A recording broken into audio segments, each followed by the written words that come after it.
Hi, I'm Haley Nadrup, and this is my recording on classroom management.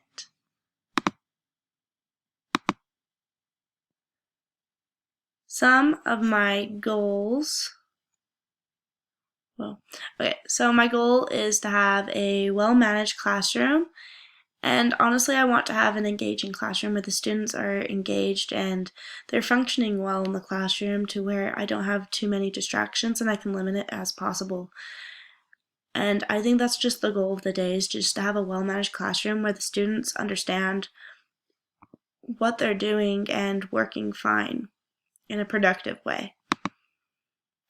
One thing that I want to take with me is the Jolly Rancher Wars, and that is something I learned from my first observation from classroom management at the junior high, and this teacher told me it was a tool that she lived by because it was a great way to use it against your behavior, like to use it for behavior in your class, and it's a fun way for the students to play a game while in class with behavior where it's like teacher versus student or class versus class, and you add up all the points by the end of the week and how they behave at the end of the week, and the winner of the week, you get a Jolly Rancher and the most points. And I think that's a really great beneficial way to have, because obviously kids are very competitive, and to make school kind of like a game is a really cool management tool, I think.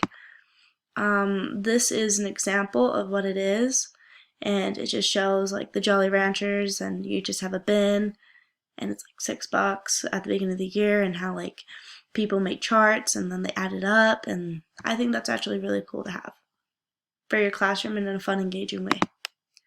So another technique that I want to add into my classroom is the seating charts. I think seating charts are a great way to do classroom management, and it's a skill that I want to take into for my classroom. And this is an example on the bullet points of just some ideas. What I'm looking into is like a traditional classroom, or even like the round table, where it's like you have a table and like the students are around the table, or even a horseshoe, which I actually really like for a history class, because then you have all the kids and you can look at all of them. But I also like group pods and pair pods, because personally I think that it's good to have students working with their peers for group work. And this is just an example of what it looked like with a traditional classroom, the horizontal, and even like the double or even group pods and pair pods. And I think the group pods and pair pods is something I really want to take into the classroom, just because most classrooms have it and I've seen great classroom management from it. Another thing or tool that I want to bring with me is the bell ringer. I personally think that bell ringers are a great way to get students focused and ready for the classroom, and it's a great way to start their minds and get them going. And I think it's a great way to just set the standards to the students where they know and have a routine at the beginning of the day. And I think that is just a very beneficial way to have with bell ringers in the classroom, and that's something I want to take with me, is because it's a review, but yet it's a great management tool to have the students get focused and ready to learn for the classroom at the beginning of the day. And this is just like an example of what bell ringers would be with the questions, where like where your friend's house is, or just silly questions. And I think it's a great way to get you focused for the class.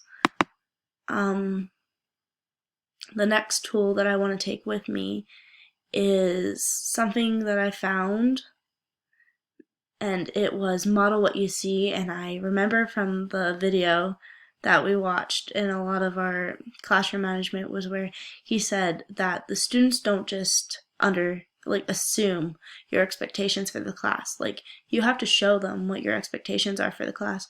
And that's where I think it'd be a cool tool to have like classroom rules for the students, just so the students know like these are your rules and you need to stick by them.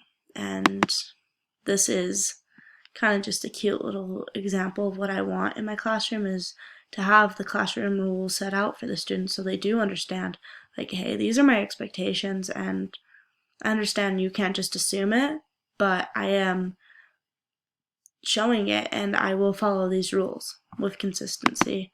And that's my next topic. I think you really need consistency with these kids. And if you have these rules and these are something that you want to do, like bell ringers or Jolly Ranchers, you need to be consistent with it to manage a classroom management and have good classroom management. And that's something I want to have, is I want to have consistency in my policies and systems, because if I am not following it, how do I expect my students to follow it?